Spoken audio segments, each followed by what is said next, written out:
추석에도 때 아닌 무더위와 싸우느라 정말 고생 많으셨습니다. 오늘 뉴스탑10은 바로 여기부터입니다.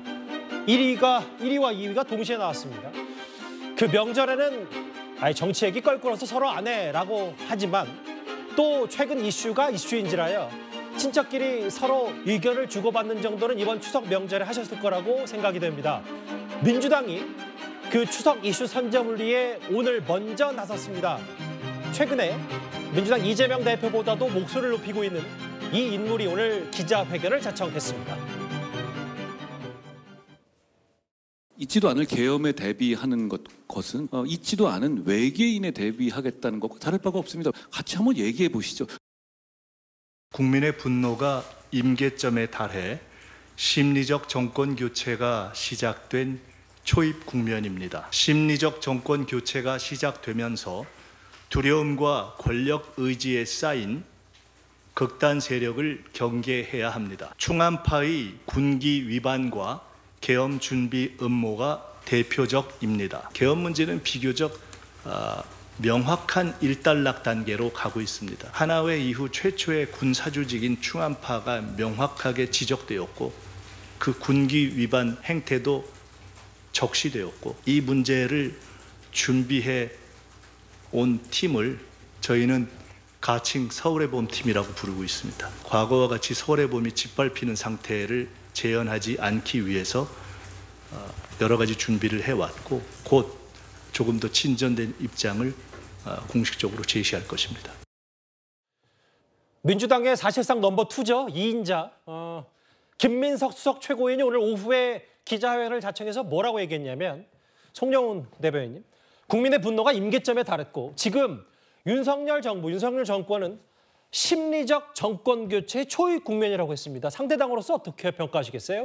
그 계엄령에 관해서 민주당이 말도 안 되는 음모론과 괴담을 펼친 지가 내일이면 꼭 5주가 됩니다. 예. 이 5주 동안에 아무런 근거를 내놓지 못하고 있는데 하다가 말이 궁하니 이제는 심리적 정권 교체라는 단어를 고안해 내기에 이른 것 같습니다. 제가 김민석 최고위원께 이런 말씀 드리고 싶습니다. 예. 그러면은 민주당은 정신적 위헌정당이냐? 저는 이렇게 되묻고 싶거든요. 지금 민주당은 심지어 이재명 대표를 수사하던 검사를 탄핵소추에서 9개월이 넘게 일을 못하게 만들었었고 예. 그리고 9대 0으로 기각도 됐었지 않습니까? 민주적 기본 질서의 핵심적인 사항이라고 할 수 있는 그 법 기준을 부정하는 정당이 바로 민주당이다. 그런 점에서 정신적 위헌정당이 아닌가. 그리고 실체적 위헌정당으로 나아가는 길까지 가려고 하는 것이 아닌가 하는 의구심이 듭니다. 지금 이재명 대표의 사법 리스크가 목전에 다다르고 있으니 민주당이 다급한 것은 알겠는데 예. 분명하게 말씀드립니다. 대선은 아직도 2년 5개월이나 남았고 지금 민주당이 해야 할 일은 이재명 대표가 재판을 잘 받으시도록 하는 것이다. 그런 말씀 드립니다. 송 대변인께 질문 하나 드릴게요. 송 대변인 말씀은 여기 보면 이 심리적 정권 교체라는 말도 자체도 말이 안 되는 데다가 그 근거로 됐던 계엄 준비도 여전히 한 5주째 근거를 대지 못하기 때문에 둘 다 말이 안 된다. 이런 말씀을 하시는 거네요. 그렇습니다. 거기다가 지금 김민석 최고위원의 최근 워딩들을 보면요. 예. 얼마 전에는 그 검찰을 야쿠자, 그러니까 명성황후를 시해했던 일본 낭인들에 비유하기까지 했습니다. 이런 식으로 그 뭔가 아무 말이나 갖다 붙이기만 하면 레토릭이 되는 것처럼 예. 그런 워딩들을 하고 있기 때문에 정말로 국민들께서 이런 언어를 보면서 우리 정치에 대한 피로감이 높아질 것이다. 저는 그런 생각이 듭니다. 심리적 정권 교체 초입에 맞다. 아마 현 정부의 지지율까지 포함해서 여러 가지 생각들을 좀 한 것 같은데 김민석 최고위원이. 김민석 최고위원은요. 오늘 저 자리 기자회견에서 여기에 그치지 않고 이재명 체제를 이렇게 자평했습니다. 심리적 정권 교체 국면의 배경으로는 이재명 지도부와 민주당의 안정이 대세 기반을 형성하고 민주당을 포함한 모든 민주 세력과 개인이 소탐 대실하지 않고 단합하여 정권 교체의 길을 확고히 하는데 전력 집중할 때입니다. 이재명 대표가 주 4일을 넘나드는 그러한 사실상의 법정 연금 상태에서도 그것을 극복하는 뛰어난 집중력으로 전당대회 이후 한 달간의 과정을 안정적으로 주도해왔다 하는 점에 있어서는 그 리더십에 대한 각종 지표로 간접적으로 평가되는 것이 아닌가 싶습니다. 사실 집권 여당에 대한 공격은 뭐 수차례 있어 왔던 일인데 자평은 이례적인 일입니다. 거의 김진욱 대변인. 평론가 수준으로 김민석 최고위원이 얘기하는 것 같은데 당내 단합에 있어서는 역대 야당 가운데 가장 안정적인 상태고 이슈를 주도하면서 리더십에 좋은 평가를 받고 있다. 거의 본인 스스로가 높은 점수를 줬네요. 지금 김민석 최고위원이 오늘 이제 연휴의 마지막 날, 예. 사실 연휴 마지막 날 추석 민심을 전달하는 전달자로 나왔다라는 당을 대표해서 나왔던 거 아닙니까? 예. 그런 상태에서 이렇게 좋은 자평을 예. 했다라는 것은 나름의 의미가 있는 거예요. 왜냐하면 추석 연휴 직전에 나왔던 갤럽 여론조사 같이 지금 민주당의 그 지지율이 사실 대통령이나 국민의힘보다 상당히 높게 나오고 있고 구체적인 뭐 여론조사는 저희가 지양하기를 부탁드리겠습니다. 네, 일단 수치는 말씀 안 드리겠습니다만 예. 어쨌든 그런 과정들 속에서 추석 연휴를 겪어보니 지역에서 들었던 추석 민심들 또한 다르지 않더라라는 예. 것이죠. 그동안 이제 그 국민의힘이나 여권에서는 지금 민주당에서 추진하고 있는 여러 가지 정책들이라든가 법안들에 대해서 예. 국민의 역풍을 맞을 것이다 이렇게 얘기를 했지만 사실 국민의 역풍을 맞은 건 지금의 현재의 집권 세력들 아니냐 뭐 이런 자신감들이 있는 겁니다. 지난 4월 총선에서 이 여소야대 국면을 만들어 놓은 이 민주당 그리고 지난 8월 달에 전당대회에서 2기 체제의 순항을 출발했던 이재명 대표 체제, 예. 이 체제가 지금 상당히 효과적으로 작동되고 있다. 이 부분에 대한 얘기를 한 것이고요. 예. 지금 이 정부에 대한 불신이랄까 또는 이 민심 이반 이런 것들이 상당히 심화되어 있는 상태이기 때문에 지금은 심리적으로 이 정권 교체의 수준에 이른 거 아니냐 이런 뭐 자신감 또한 이번 그 추석 민심을 전달하는 과정에서 표현된 것이다. 저는 그렇게 보고 있습니다. 현 정권은 정말 못한다. 우리는 비교적 역대 야당 가운데 가장 안정적인 상태가 바로 이재명 대표 체제다. 뭐 이런 자평은 충분히 할 수 있는데 그런데 뭐 여러분도 잘 아시다시피 당장 10월 다음 달 이재명 대표에게 발등에 떨어진 불이 분명합니다. 바로 사법 리스크인데요. 화면을 만나보겠습니다.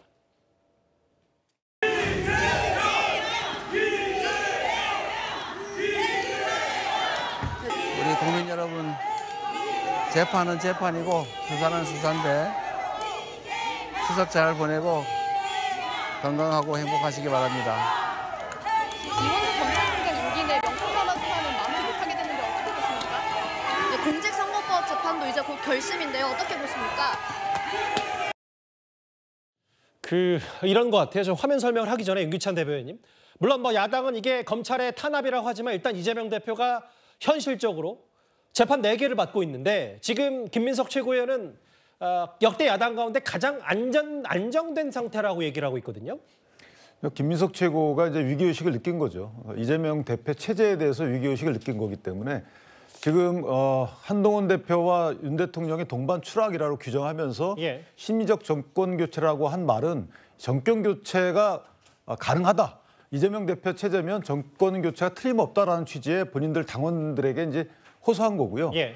곧 있을 9월 20일 날 결심 이후에 공직선거법 같은 경우에는 이제 10월 달에 선고가 있잖아요. 예. 거기서 만약에 100만 원 이상의 형이 나오면 이재명 대표의 피선거권이 제한되는 것뿐만 아니고 사실 이제 보전받았던 400여 원의 선거보전금을 또 반환해야 되거든요. 그러면 당이 술렁입니다. 당사를 팔아야 돼요.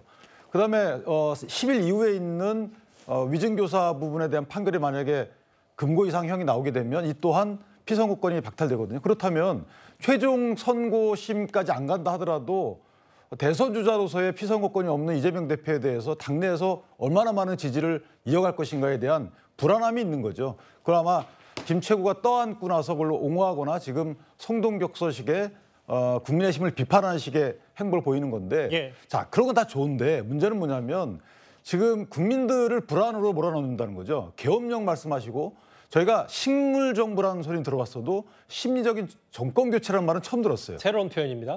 그러니까 이 정부가 사실은 절반 간 넘은 이 상황에서 예. 만약에 심리적 정권 교체라는 뭘 의미하는 것이죠? 정부는 앞으로 국정을 하지 말라는 건가요? 이게 그러니까 정권 교체라는 정당의 목적은 알겠는데 예. 현재 이재명 대표 개인이 처해 있는 당내에서의 위기 상황을 돌파하기 위해서 국가 전체에 대해서 국정 연속성을 부정하는 듯한 예. 이런 발언은 야당의 사실상 수석 최고로서 매우 부적절하다 이렇게 생각합니다. 현실 인식이 잘못됐다는 말씀하셨는데 이런 거예요. 그러니까 1심 선고 10월에 아마 이 선거법 재판 결심 공판도 이제 다가온 9월 20일 이제 며칠 안 남았습니다. 여기서 이재명 대표 최후 진술도 할 테고 위증교사 재판도 줄줄이 이제 1심 선고를 기다리고 있는데 장현주 변호사님, 그 최근에 그 당대표 경선에 출마했던 김두관 전 의원이 뭐라고 했냐면 당 내에서도 다 취시하고 있어서 그렇지 이재명 대표 사법 리스크에 대해서 걱정이 많다고 했는데 밖으로 심리적 정권 교체를 얘기하는 거에 대한 김민석 최고위원의 현실 인식이 다소 부족한 건 아니냐 어떻게 판단하세요? 글쎄요, 저는 이재명 대표의 이른바 사법 리스크라는 것이 어제 오늘의 일은 아니거든요. 예. 사실 이 윤석열 정부가 들어와서부터 계속해서 수사를 받아왔고 그리고 현재는 다 기소가 돼서 재판을 받고 있는 상황입니다. 예. 이 상황을 모르시는 국민들은 없을 거라고 생각이 들고요. 그런 피고인의 신분임을 알면서도 지난 총선에서 민주당에게 또 승리를 주셨던 것도 유권자의 표심이었습니다. 그렇기 때문에 이재명 대표가 재판을 받고 있는 형사 피고인이다라는 것은 뭐 분명하겠지만 또 한 가지 또 거대 야당의 당대표로서 그리고 연임을 성공한 80%가 넘는 압도적인 득표를 받은 그런 또 리더라는 부분도 변함없는 사실입니다. 예. 따라서 만약에 뭐 10월이 됐던 11월이 됐던 1심 재판 결과가 뭐 이른바 사법 리스크가 현실화되는 과정이 있다라고 할지라도 예. 사실상 지금의 이재명 대표의 리더십을 흔들 만한 그런 변수가 되기는 지금 어렵다라는 것이 내부에 좀 목소리가 많고요. 따라서 김민석 수석 최고위원도 관련돼서 지금 뭐 이재명 대표의 사법 리스크와 연결을 해서 오늘 이야기를 한 것 같지는 않고 다만 추석 명절 밥상에 올라왔을 뭐 의료 대란이라든지 뭐 물가가 너무 비싸서 민생이 어렵다든지 이런 국민들의 목소리가 결국 이번 정권에 대한 규탄과 견제의 목소리인 것이고 그 목소리를 야당에서 지도부가 조금 더 현실화 있게 그리고 내용을 좀 조리 있게 논리적으로 좀 재정립해 준 게 아닌가 이렇게 생각합니다. 근데 이제 추석 민심을 바라보는 진단이 180도 다른 게 있어서요. 전직 국민의힘 대표기도 한 김 대표, 김 전 대표, 김기현 의원이 뭐라 그랬냐면 송영훈 대표님 이번 추석 민심은 명확했다. 국민들이 경제와 안보를 망쳐놓은 장본인들이 어떻게 법을 어기고도 감옥에 가지 않고 있느냐며 분개했다고까지 했습니다. 김기현 의원은 그런 말씀을 하실만 하죠. 지금 문재인 전 대통령에 대한 이제 수사가 진행 중인데 민주당에서는 뭘 하고 있습니까? 무슨 그 정치 탄압 대책위원회라는 것을 만들어서 또 문재인 전 대통령을 수사하는 검사들에 대한 탄핵 소추도 하겠다는 그런 이야기가 나옵니다. 예. 그러면은 지난번에 이정섭 검사처럼 9개월 넘게 갑자기 탄핵 소추로 직무를 정지시키고 그런데 9대0 탄핵이 나왔잖아요. 9대0 결과가 나왔잖아요. 그러면은 그런 류의 탄핵 소추로 해서 멀쩡하게 수사 잘하던 검사를 수사를 못하게 하고 방탄의 권한을 악용하려고 하겠는가라는 것이고요. 그다음에 지금 김기현 의원이 말씀을 하시는 것은 자 문재인 전 대통령의 현재 뇌물수수 혐의는 문재인 전 대통령에 대해서 제기되었던 많은 의혹들 중에 작은 부분이다라는 함의를 가지고 얘기하는 겁니다. 즉 문재인 정부에서 있었던 탈원전, 통계 조작, 또 울산시장 선거 공작 사건, 또 서해 공무원 피격 사건 이런 것들이 대부분의 수사가 문재인 전 대통령 바로 아랫 단계에서 멈췄습니다. 그리고서 그 진상이 제대로 규명되지 않았는데 과연 그런 것들은 그러면은 진상 규명이 되지 않고 그대로 넘어가도 좋은가 이런 함의를 담고 김기현 의원이 말씀을 하신 것이다. 저는 그렇게 이해하고 있습니다. 예. 그 여야의 중진급 의원들이 이제 추석 민심을 본인들 스스로 여러 자평하고 상대 공격에 좀 썼던 여러 가지 내용들이 있는데요. 그런데 아까 뭐 심리적 정권 교체 수준은 아니라고 김기현 아니죠. 정확히는 김민석 민주당 최고위원이 얘기했던 이유. 오늘 아예 서울의 봄이라는 과거 12.12 사태까지 언급을 했는데 일단 국민의힘의 반응, 과거 반응 먼저 듣고 와서 관련 얘기를 해보겠습니다. 출구 전략으로 그냥 법안 하나 내놓고는 이제 우리가 이렇게 막았다. 뭐 그렇게 이야기하면 되지 않을까요? 제가 봐도 그게 뭐 작전인 것 같은데 추석 연휴 기간 중에 열심히 그 공부해서 토론하자. 힘들면 메들리 부른 분들 있잖아요. 그래서 김병주 의원, 김민석 의원, 이재명 대표님 세 분 다 나오셔도 뭐 제가 상대해 드릴 테니까 그냥 토론을 하시든 아니면 그냥 조용히 계시든지 계엄 대비법 내놓고 그냥 이제 딴 일 하시죠 뭐. 계엄 소식은 다음 주에는 안 나오겠네요. 모르죠. 집단으로 실성했다면 나올 수도 있겠죠. 김지현 최고위원이 당시 저렇게 비입고 왔는데 김진욱 대변인. 오늘도 김민석 최고위원이 어떤 계엄의 근거, 구체적인 근거는 되지 않았어요. 다만 아예 45년 전 서울의 봄이라는 얘기. 우리가 사실 여기서 정치평론하신 분들이나 방송에서나 뭐 약간 비유 섞이게 서울의 봄 얘기, 영화 뭐 이런 얘기를 했는데 실제로 계엄령을 최초에 제기했던 인물이 아예 영화까지 아니면 저 기간까지 얘기했다. 어떻게 받아들여야 됩니까? 일단 서울의 봄이라는 팀을 지금 당에서 운영하고 있다라고 이제 오늘 공식적으로 얘기를 한 거 아닙니까? 그러니까 지금 1979년도 12.12 사태 이후로 이 신군부가 권력을 잡기 위해서 행했던 소위 서울의 봄이라는 그런 상황까지 이르게 된 계엄령을 통해서 이 신군부가 권력을 잡게 된 그런 과정들을 그린 영화가 이제 이 서울의 봄이라는 영화인데 지금 당내에서 이 서울의 봄이라는 팀까지 운영해서 이 계엄과 관련된 그런 그 제보들이라든지 정보들을 지금 수집 모으고 있다 이런 지금 얘기를 하고 있는 겁니다. 저도 정확하게 지금 이 팀에서 어느 단계까지 어느 정도의 자료가 제보가 모여 있는지는 모르겠습니다만 김재욱 대변인도 잘 모르시는군요. 저는 잘 모르죠. 예. 왜냐하면 지금 이 팀이 김민석 최고위원하고 박선원 의원 등 아주 일부의 몇 분들이 중심이 돼서 지금 운영이 되고 있는 것 같은데 예. 오늘 이제 거기에 대해서 조만간에 진전된 입장을 밝히겠다, 제시하겠다 이렇게 얘기했다라는 건 예. 나름의 근거를 가지고 있다 이런 뉘앙스로 저는 읽어집니다. 예. 그래서 지금 이제 김민석 최고위원이 좀 전에 뭐 성영호 대변인께서는 5주 동안 문제 제기를 해놓고 아무런 그 어떤 것도 근거를 제시하지 못했다라고 얘기하는데. 오늘 서울의 봄이란 팀을 당에서 운영하고 있다라고까지 얘기했다면 예. 조만간 김민석 최고위원이 얘기한 것처럼 뭔가 근거를 제시할 것으로 저는 기대하고 당연히 제시해야 된다라고 저도 생각합니다. 저도 송영훈 대변인처럼 뭐 하나하나 헤아리진 않아서 근데 진짜 5주가 됐다고 하면 한 달 넘었는데 일단 그 준비하고 있고 진전된 입장을 제시하겠다. 빨리 했으면 좋겠어요. 저희도 뭐 이 계엄 관련 근거가 있다면. 특검, 계엄, 탄핵의 끝없는 무한 반복이다. 오늘 국민의힘 바로 논평까지 냈는데 아예 서울의 봄이라는 언급도 했고요. 윤기찬 대변인 생각은 어떠세요? 그러니까 서울의 봄이라는 것은 이제 영화로 나왔었잖아요. 제가 프라하의 봄은 봤어도 서울의 봄이라는 것은 영화 이후에는 사실 예. 크게 언급되지 않았던 부분인데 저게 이제 프로파간다의 그 원칙적인 그 원칙이 하나 있어요. 예. 연상작용 시킨다는 거거든요. 그러니까 지금 영화에서 나오는 저런 장면들을 김 최고위원이 연상적으로 국민께 보여드리는 거죠. 영상으로 보여드리는 겁니다. 선동이란 말씀이시네요. 그러니까 선동의 일종이죠. 선동의 일종인데 저걸 지속적으로 하는 겁니다. 약간의 쇠뇌 비슷한 선동 기법인데 저 부분과 관련해서 이제 쭉 저렇게 말씀하시다가 나중에 평상적이고 일상적인 작게와도 비슷한 예를 들어서 계엄 관련 문건이 나중에 나온다. 또는 계엄 관련돼서 뭔가 변경된 것이 나온다. 예. 이건 이제 일상적인 어느 하나의 그 업무 중에 하나인데도 불구하고 그걸 딱 문건으로 만약에 내놓거나 국정감사에서 그 문건을 갖다가 요청하거나 해서 국민께 보여준단 말이죠. 예. 그렇다면 저거 관련돼서도 국민들이 오해의 소지가 있게끔 만들어주는 거예요. 저 부분은 사실 아마 김민석 최고 같은 경우에는 서울의 봄이라는 조직을 통해서 국감을 해서 여러 문건을 아마 제시받을 겁니다. 예. 그런데 그것은 일상적으로 있는 문건이라 그러면 정말 이건 국민의 선동의 일종인 것이고요. 김민석 최고위원의 머릿속에는 저게 80년대, 79년도에 본인이 경험했던 부분과 관련돼서 거기에 머무른 것이 아닌가. 예.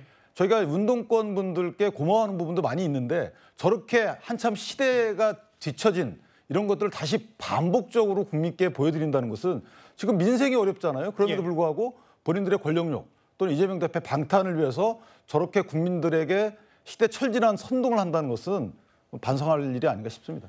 일단 이게 이런 거겠죠. 구체적인 근거가 있어서 나중에 그 카드를 내밀든지 아니면 윤기찬 대변인 말씀하셨던 일종의 선동, 뭐 정치적 구호에 불과하든지 일단 민주당이 생각할 때 지금 현 정부보다는 훨씬 민주당이 우위에 있다고 판단해서 저런 목소리를 내는 것 같은데 여당 내부에서도 지금 뭐 저런 정도의 주장은 다 공격하고 있지만 반박하고 있지만 특히 김건희 여사 관련 추석 민심만큼은 공개 비판 목소리도 분명히 있습니다. 관련한 목소리 잠시 듣고 오겠습니다. 답답하시더라도 지금은 나오실 때가 아니다. 좀 참고 계시는 게 좋지 않을까. 소나기가 내릴 때는 피해가는 게 옳습니다. 좀 자숙을 하고 계시는 게 답답하지만 옳지 않느냐. 조언하거나 막을 수 있습니까? 대통령이 해야죠. 뭐를 하셔도 사실 국민 눈높이에는 좋지 않게 보이는 상황들 자체를 좀 인지해야 될 것 같고요. 당연히 대통령의 영부인으로서 할 수 있는 부분이 있다라고 생각해요. 다만 하시기 전에는 한번 맺고 끊는 게 필요하지 않나. 국민들께 여사의 입으로 한번 더 부적절한 행동이었다라든지 뭐 이러한 표현들이 있어야 국민들도 어느 정도 납득이 될 텐데 이게 뭔가 뭉개고 가는 듯한 하지만 공개 활동은 점점 늘면 사실 국민들이 봤을 때는 더 좋지 못한 시선들이 늘 수밖에 없을 것 같고요. 정확히는 저희 어제 뉴스탑10에 전해드린 바 있는데 그동안 비교적 윤 대통령을 감싸왔던 홍준표 시장도 김건희 여사를 가리켜서 답답하더라도 지금 나올 때가 아니다라고 했고 오늘 저희 정식 시그널에 출연하는 김용태 의원 얘기는 뭔가 지금 뭘 해도 비판받으니까 좀 끊고 나와야 되지 않냐.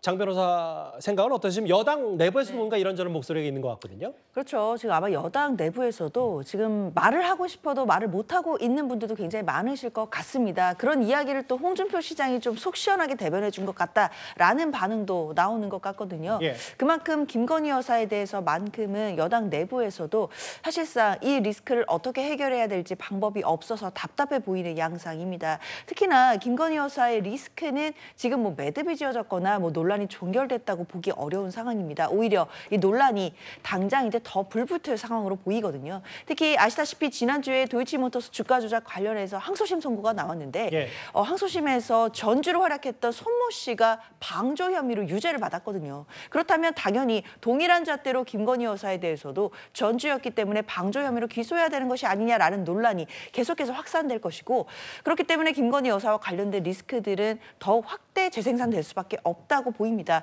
그럼에도 김건희 여사의 행보가 특히 독자적인 공개 행보가 늘고 있다라는 점은 여당 내부에서도 우려의 목소리가 나올 수밖에 없을 것 같은데요. 특히 마포대교에서 뭐 사실 시찰을 한 게 아니냐 이런 논란이 있을 때도 과연 임명받지도 않았고 선출되지도 않은 영부인이라는 직함으로 과연 마포대교로 가서 실찰할 수 있느냐에 대해서도 상당히 많은 논란이 있었습니다. 그 이후에도 사실상 김건희 여사가 본인과 관련된 여러 논란들에 대해서 예. 전혀 매듭 짓거나 뭐 입장을 발표하지 않은 상태에서 저렇게 행보를 보이는 것 그리고 당장 내일이면 체코 순방을 대통령 부부가 나가시기 때문에 김건희 여사도 가죠. 동행하죠. 그렇죠. 예. 그런 부분과 맞물려서 사실 국민들의 민심은 추석 밥상에서부터 지금까지 계속 이어져서 안 좋을 수밖에 없겠다라는 생각 듭니다. 이게 이런 거잖아요. 그러니까 보수 여권이 조금씩 전선이 밀려가는 것 원인 중에 김건희 여사가 있다라는 게 뭐 일부 여권에서도 목소리 있고 아까 김용태 의원 같은 경우는 뭔가 어떤 행보를 해도 대통령의 지금 국민들에게 좋지 못한 시선을 주는 건 맞는 거 아니냐.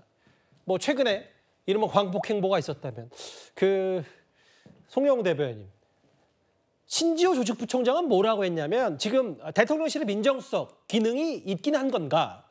뭔가 부정적 여론이 있다면 이런 행보도 조율과 조정이 필요한 시점이 아닌가 지금 여러 가지 대통령에 대한 비판 여론이 높기 때문에 이 얘기를 어떻게 받아들이세요? 신지호 전 의원이 이제 당 전략부총장이자 전략기획위원장을 맡고 계시기 때문에 이제 어떤 여론조사의 흐름 또 민심의 동향 이런 것에 특히나 더 민감할 수밖에 없습니다. 예. 그래서 저런 말씀을 하신 것으로 보이고 그런데 저런 말씀을 지금 신지호 전 의원 한 분만 국민의힘에서 하고 계신 것은 아닙니다. 그렇죠. 뭐 초선의 김용태 의원도 있고 또 특히나 조경태 의원 그리고 홍준표 대구시장 이런 분들도 공개적으로 비슷한 맥락의 말씀들을 하고 계십니다. 특히나 조경태 의원 같은 경우에는 6선의 당 최다선 의원 아니겠습니까? 그런 분께서 공개적으로 이런 비판을 하실 때는 우리가 새겨들어볼 만한 지점이 분명히 있다라고 생각합니다. 그분들의 말씀을 제가 좀 공통적으로 해석해보면 이런 것 같습니다. 그러니까 대통령 배우자의 행보와 그것을 공개하는 것에 있어서는 대단히 세심한 정무적 판단이 필요하다. 그러니까 첫 번째로 내가 의도하는 것과 대중과 국민이 받아들이는 의도는 다를 수 있다. 그리고 내가 해야 될 말과 남이 해줘야 되는 말을 구분해야 된다. 그리고 특히나 대통령실에서의 모든 정무적 판단은 다른 어떤 것보다도 대통령을 중심에 놓고 이루어져야 된다. 아마 그런 것들을 함의하고 있는 비판이 아닌가 싶습니다. 그래서 이런 것을 굳이 뭐 민정수석까지 아니더라도 방송에서 당 최다선 의원인 조경태 의원을 비롯해서 많은 분들이 말씀하고 계시기 때문에 그런 것들만 잘 보셔도 아마 참고가 되지 않을까라는 생각이 듭니다. 국민의힘 대변인으로서 송 대변인께서도 그럼 김건희 여사 조금 행보를 좀 조절할 필요는 있다 개인적으로 생각하시는 거예요? 제 개인적으로는 그렇게 생각합니다. 이렇게 너무 잦은 노출과 공개 행보보다는 조금 수위 조절을 할 필요가 있다. 그렇습니다. 그래야 지금 뭔가 여러 가지 그 난국을 타개할 수 있다. 그렇습니다. 정무적 판단에서 특히 중요한 것은 내가 해야 될 말과 남이 해줘야 되는 말을 구분하는 겁니다. 지금 예. 김건희 여사가 그 힘들고 중요한 일을 하는 분들, 또 어렵고 소외된 분들을 찾아가는 것은 예. 그 대의 자체는 좋은 것이라고 봅니다만 그것을 대통령실에서 사진을 공개하는 것과 예를 들면 그 현장에 있었던 사람들 중에 누군가가 정말 마음에서 우러나서 이런 게 정말 좋았더라 라고 이렇게 그 말을 해서 알려지는 것과는 상당히 많은 차이가 있겠죠. 뭐 김건희 여사에 대한 비판을 포함해서요. 지금 민주당은 추석 연휴 마지막 날 명절이 끝나가기가 무섭게 현 정부를 향해서 할 수 있는 최대치 비판을 다 쏟아냈습니다.